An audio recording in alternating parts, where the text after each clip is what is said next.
তাড়াতাড়ি চল, বরযাত্রীর গাড়ি ছেড়ে দেবে না, আমরা এখনো সেই প্যান জামাই পরতে পারলাম না।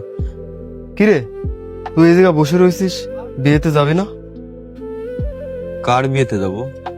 তোর আপন বড় চাচার ছেলের বিয়ে। কেন, তোদের কইনি? গ্রামের মানুষের কাছ থেকে শুনছি আজকে বিয়ে, কিন্তু ওরা কেউ এখনো আমাদেরকে কিছুই বলেনি। এই, আমরা প্রতিবেশী হয়ে দাওয়াত পেলাম, আর ওরা একই বংশের লোক, তাও ওদের কইনি।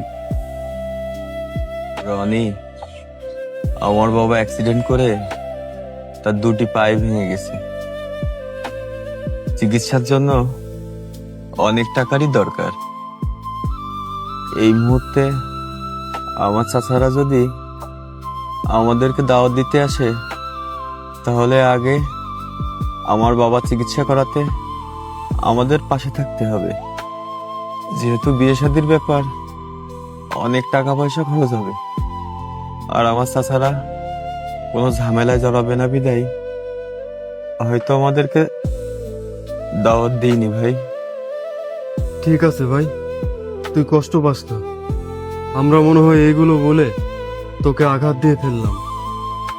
বিয়েতে দাওয়াত দিই নাই বিদায় আমার কোনো কষ্ট নাই। আমার কষ্ট হইলো আমার অসুস্থ বাপটারে তার এই আপন মানুষগুলো একবারের জন্য দেখতে আসে নাই।